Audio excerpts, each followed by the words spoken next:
বন্ধুরা, আনন্দ পাঠের পক্ষ থেকে সকলকে স্বাগত। আমার আজকের আলোচনার বিষয় লিও টলস্টয় রচিত ইলিয়াস গল্পটি থেকে বেশ কিছু এক কথায় ও সংক্ষিপ্ত প্রশ্নোত্তর। এই গল্পের বিস্তারিত ব্যাখ্যা এবং রচনাধর্মী প্রশ্নোত্তর আলোচনা করেছি আমার আগের কয়েকটি ভিডিওতে। আজকের প্রশ্নোত্তর পর্ব শুরু করার আগে প্রতিদিনের মতো বলে নিই, যারা চ্যানেলটি সাবস্ক্রাইব করেছো তাদের ধন্যবাদ। যারা এখনো করনি, তোমাদের যদি এই ধরনের আলোচনাগুলি ভালো লাগে এবং এরকম আলোচনা আরো বেশি করে পেতে চাও, তাহলে অবশ্যই লাইক, শেয়ার ও সাবস্ক্রাইব করে পাশে থেকো। শুরু করছি আজকের প্রশ্নোত্তর পর্ব।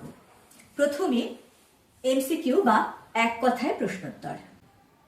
প্রথম প্রশ্ন, ইলিয়াস গল্পটি কে অনুবাদ করেছেন? মনীন্দ্র দত্ত। 2, ইলিয়াস গল্পটি কত খ্রিস্টাব্দে লেখা হয়? 1885 খ্রিস্টাব্দে। 3, ইলিয়াস কোন অঞ্চলে বসবাস করত? রাশিয়ার উফা প্রদেশে। 4, ইলিয়াস কোন জনগোষ্ঠীর মানুষ ছিল? বাস্কি জনগোষ্ঠীর। 5 নম্বর প্রশ্ন, কত বছরের পরিশ্রমে ইলিয়াস প্রচুর সম্পত্তির মালিক হয়েছিল? 35 বছর। 6, ইলিয়াসের কজন সন্তান ছিল? 3 জন, 2 ছেলে 1 মেয়ে। 7, ইলিয়াসের বিয়ের কত বছর পরে তার বাবা মারা যান? 1 বছর পরে। 8, ভাড়াটে মজুররা ইলিয়াসের বাড়িতে কি কাজ করত? তার গরু ও ঘোড়ার দেখাশোনা করত। 9, ইলিয়াসের তখন খুব বলবোলাও। বলবোলাও শব্দটির অর্থ কি? প্রতিপত্তি বা রমরমা বা হাঁক ডাক। 10 নম্বর প্রশ্ন, ইলিয়াসের বড় ছেলেটি কিভাবে মারা গিয়েছিল? মারামারি করতে গিয়ে। 11, আশেপাশের লোক ইলিয়াসকে কি করত? ঈর্ষা করত। 12, ইলিয়াসের স্ত্রীর নাম কি ছিল? শামসেমাগি। 13, ইলিয়াসের ভালো ঘোড়াগুলি কারা চুরি করেছিল? কিরবিজ দস্যুরা। 14, ইলিয়াস কত বছর বয়সে সর্বহারা হয়েছিল? 70 বছর বয়সে। 15 নম্বর প্রশ্ন, ইলিয়াস গল্পটি মূল কোন গ্রন্থ থেকে নেওয়া হয়েছে? লিও টলস্টয়ের সিলেক্টেড স্টোরিজ নামক গল্প গ্রন্থ থেকে। 16, ইলিয়াসকে কারা ভাগ্যবান বলতো? ইলিয়াসের প্রতিবেশীরা। 17, মোহাম্মদ শাহর বাড়িতে আগত অতিথিদের মধ্যে একজন বিশেষ কে ছিলেন? মোল্লা সাহেব। 18, মোহাম্মদ শাহ ও তার অতিথিরা ইলিয়াসকে কি বলে সম্বোধন করেছিল? বাবাই বলে। 19, ইলিয়াস তার ছোট ছেলেকে কি কি সম্পত্তি দিয়েছিল? একটি বাড়ি, কিছু গরু ও ঘোড়া। 20 নম্বর প্রশ্ন, ইলিয়াস ধনী হবার পরে তার ছেলেরা কি করত? ধনী হবার পরে ইলিয়াসের ছেলেরা আয়েশি হয়ে পড়েছিল, তারা কোনো কাজ করত না। 21, ইলিয়াস যখন ধনী ছিল না তখন তার ছেলেরা কি করত? তারা বাবার সঙ্গে কাজ করত, গরু ঘোড়া চড়াত। 22, ইলিয়াস অতিথিদের কি দিয়ে সেবা করত? কুমিজ, চা, শরবত এবং মাংস। 23, একদল আত্মীয় অনেক দূর থেকে এসে তার বাড়িতে অতিথি হলো। আত্মীয়রা কার কাছে এসেছিল? মোহাম্মদ শাহর কাছে। 24, এই সম্পন্ন মানুষ দুটির দুরবস্থা দেখে মোহাম্মদ শাহর দুঃখ হতো। সম্পন্ন মানুষ দুটি কারা?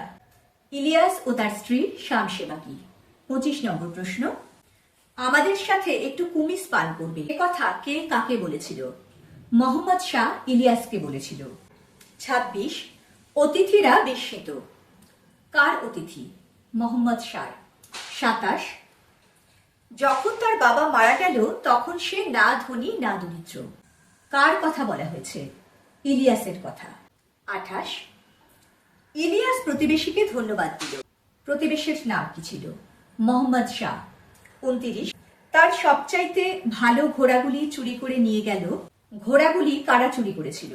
কিরবিজ দস্যুরা। 30 নম্বর প্রশ্ন, বৃদ্ধ দম্পতিকে সাহায্য করার তখন কেউ নেই। বৃদ্ধ দম্পতি কারা? ইলিয়াস ও তার স্ত্রী শামসেমাগি। 31, সম্বলের মধ্যে রইল শুধু কাঁধে একটা বোঁচকা। বোঁচকায় কি ছিল? লোমের তৈরি কোট, জুতো আর বুট। 32, একসময় সে এ তল্লাটের সবচেয়ে ধনী ব্যক্তি ছিল। বক্তাকে মোহাম্মদ শাহ। 33 সেও তো পাপ, কার উক্তি? শামসে মাগির। 34 এটা তামাশা নয়, বক্তাকে? ইলিয়াস। 35 নম্বর এবং আজকের মতো এক কথায় শেষ প্রশ্ন, বন্ধুগণ হাসবেন না, কার উক্তি? ইলিয়াসের। এবারে আমরা কয়েকটি অতি সংক্ষিপ্ত অর্থাৎ 2 বা 3 নম্বরের প্রশ্নোত্তর আলোচনা করব। প্রথম প্রশ্ন, বাবা মারা যাওয়ার সময় ইলিয়াসের কাছে কি কি সম্পত্তি ছিল? ইলিয়াসের বাবা মারা যাওয়ার সময় তার জন্য রেখে গিয়েছিলেন 7টি ভটকি, 2টি গরু আর 20টি ভেড়া। 2 35 বছর পরে ইলিয়াসের বিষয় সম্পত্তির পরিমাণ কত দাঁড়িয়েছিল? 35 বছর পরে ইলিয়াস 200 ঘোড়া, 150 গরু মোষ আর 1200 ভেড়ার মালিক হয়েছিল। 3 কুমিস কি? কুমিস হলো ঘটকির দুধ থেকে তৈরি এক রকমের উপাদেয় পানীয়। 4 কিন্তু বড়লোক হওয়ার পর তারা আয়েশি হয়ে উঠল। কারা কেন আয়েশি হয়ে উঠেছিল? ইলিয়াস বড়লোক হবার পরে তার 2 ছেলে আয়েশি হয়ে উঠেছিল, কারণ তারা তাদের বাবার প্রাচুর্য দেখেছিল এবং তাদের বাড়িতে সেই সময় প্রচুর দাস দাসী কাজ করত। 5 নম্বর প্রশ্ন, কিরবিজ কারা? কিরবিজরা হলো রাশিয়ার উপজাতি অধ্যুষিত অঞ্চলের যাযাবর শ্রেণীর দস্যু দল। 6 মোহাম্মদ শাহর পরিচয় দাও। মোহাম্মদ শাহ ছিলেন ইলিয়াসের একজন সহৃদয় প্রতিবেশী, যিনি শেষ বয়সে ইলিয়াস ও তার স্ত্রী শামসে মাগিকে আশ্রয় দিয়েছিলেন। 7 অতিথিরা বিস্মিত। অতিথিরা কেন বিস্মিত হয়েছিল? ইলিয়াস ও তার স্ত্রী ধনী থাকার সময় নয়, বরং কপরতক শূন্য হয়ে মোহাম্মদ শাহর কাছে মজুর হিসেবে থাকার সময় জীবনের পরম সুখ খুঁজে পেয়েছিল, এই কথা শুনে অতিথিরা বিস্মিত হয়েছিল। 8 কথা বলবার সময় নেই। কখন কথা বলবার সময় ছিল না? এই উক্তিটি করেছেন ইলিয়াসের স্ত্রী শামসে মাগি। তারা যখন ধনী ছিল তখন কাজের চাপে তাদের স্বামী স্ত্রীর মধ্যে কথা বলার কোনো সময় ছিল না। 9 ফলে সারা রাত ঘুমই ছিল না। সারা রাত ঘুম না থাকার কারণ কি ছিল? ইলিয়াস ও তার স্ত্রীর প্রচুর পশু ছিল, ফলে সেই পশুগুলির অনিষ্টের আশঙ্কায় তাদের সারা রাত ঘুম হতো না। 10 নম্বর প্রশ্ন, প্রতিবেশীরা ইলিয়াসকে ঈর্ষা করত কেন? ইলিয়াসের একসময় প্রচুর সম্পত্তি হয়ে যায়, ফলে তার প্রতিপত্তি চারিদিকে ছড়িয়ে পড়ে। তার বাড়িতে কাজ করার জন্য প্রচুর দাস দাসীও নিযুক্ত হয়। ইলিয়াসের সংসারের এই উন্নতি দেখে প্রতিবেশীরা তাকে ঈর্ষা করত। 11 ইলিয়াসের সম্পত্তির শ্রীবৃদ্ধি কিভাবে হয়েছিল? ইলিয়াসের সুপরিকল্পিত ব্যবস্থা এবং তার ও তার স্ত্রী শামসে মাগির বছরের পর বছর ধরে অক্লান্ত পরিশ্রমের ফলে ইলিয়াসের সম্পত্তির অভাবনীয় শ্রীবৃদ্ধি ঘটেছিল। 12 ইলিয়াস তার ছোট ছেলেকে বাড়ি থেকে তাড়িয়ে দিয়েছিল কেন? ইলিয়াসের ছোট ছেলে একটি ঝগড়াটে মেয়েকে বাড়ির বউ করে আনে। তারা বিয়ের পরে বাবার কথার অমান্য করতে থাকে, সেই কারণে ইলিয়াস তার ছোট ছেলে ও তার বউকে বাড়ি থেকে তাড়িয়ে দেয়। 13 ইলিয়াস কিভাবে অতিথিদের আপ্যায়ন করত? দূর দূরান্ত থেকে আসা চেনা অচেনা সকল অতিথিকে ইলিয়াস অত্যন্ত আন্তরিকভাবে স্বাগত জানাতো এবং তাদের জন্য ভোজ্য পানীয় ও শরবতের ব্যবস্থা করত। চা, শরবত, কুমিস ও মাংস দিয়ে ইলিয়াস তাদের আপ্যায়ন করত। 14 ইলিয়াসের সম্পত্তিতে কবে প্রথম টান পড়ে? ইলিয়াস তার ছোট ছেলেকে বাড়ি থেকে তাড়িয়ে দিলেও তাকে থাকার জন্য একটি বাড়ি, কিছু গরু ও ঘোড়াও সঙ্গে দান করে। তখন থেকে ইলিয়াসের সম্পত্তিতে টান পড়ে। 15 নম্বর প্রশ্ন, বৃদ্ধ বয়সে ইলিয়াস কোথায় থাকত? বৃদ্ধ বয়সে ইলিয়াস তার স্ত্রীকে নিয়ে এক সহৃদয় প্রতিবেশী মোহাম্মদ শাহের বাড়িতে থাকত এবং সেখানে কাজকর্ম করে নিজেদের অন্ন জোগাড় করত। 16 মোহাম্মদ শাহর বাড়িতে ইলিয়াস কি কি কাজ করত? মোহাম্মদ শাহর বাড়িতে ইলিয়াস গ্রীষ্মে তরমুজের ক্ষেতে কাজ করত আর শীতকালে গরু ঘোড়াগুলিকে খাওয়াতো। 17 মোহাম্মদ শাহর বাড়িতে শামসেমাগি কি কাজ করত? মোহাম্মদ শাহর বাড়িতে ইলিয়াসের স্ত্রী শামসেমাগি ঘটকিগুলিকে দুইত এবং কুমিজ তৈরি করত। 18 ইলিয়াস ও তার স্ত্রীকে রেখে মোহাম্মদ শাহ কিভাবে লাভবান হয়েছিল? যেহেতু ইলিয়াস ও তার স্ত্রী দুজনেই একসময় মালিক ছিলেন, তাই তারা খুব ভালোভাবে কাজ করতে জানতেন এবং তারা এতটুকু অলস ছিলেন না, সেই সঙ্গে ছিলেন সৎ। ফলে তারা সাধ্যমতো মোহাম্মদ শাহের বাড়িতে যথেষ্ট পরিশ্রম করত। এইভাবে তাদেরকে রেখে মোহাম্মদ শাহ লাভবান হয়েছিলেন। 19 70 বছর বয়সে বাধ্য হয়ে ইলিয়াস কি করে? 70 বছর বয়সে ইলিয়াস বাধ্য হয়ে তার পশমের কোট, কম্বল, ঘোড়ার জিন, তাঁবু ও অবশিষ্ট গৃহপালিত পশুগুলিকে বিক্রি করে দেয়। 20 নম্বর প্রশ্ন, বৃদ্ধ দম্পতি আগে সুখ পাননি কেন? প্রায় 50 বছর অর্থাৎ অর্ধ শতাব্দী ধরে ইলিয়াস ও তার স্ত্রী শামসেমাগি সুখ খুঁজেও তা পাননি। কারণ সেই সময় তারা ছিলেন অত্যন্ত ধনী, তাদের প্রচুর সম্পত্তি ছিল। সেই বিষয় সম্পত্তি দেখাশোনা এবং বিষয় কেন্দ্রিক নানা দুশ্চিন্তার ফলে তারা কোনোদিনও জীবনে সুখ খুঁজে পাননি। 21 শেষ সম্বল বলতে ইলিয়াসের কাছে কি ছিল?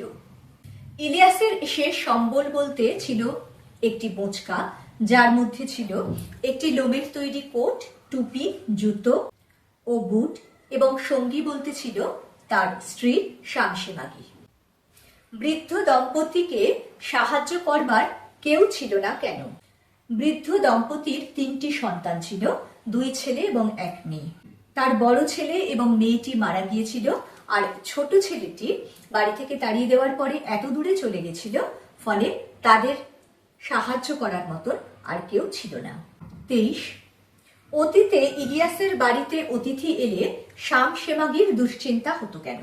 অতীতে ইলিয়াসের বাড়িতে অতিথি এলে তার স্ত্রী শামসেমাগির দুশ্চিন্তা হতো, কারণ অতিথিদের কি খেতে দেবে, তাদের কি উপহার দেবে, যাতে লোকনিন্দা না হয়, এইসব ভেবেই তার খুব দুশ্চিন্তা হতো। 24 এ বিষয়ে তিনি পুরো সত্য বলতে পারবেন। কার উক্তি? তিনি বলতে কার কথা বলা হয়েছে? এ বিষয় বলতে কোন বিষয়ের কথা বোঝানো হয়েছে?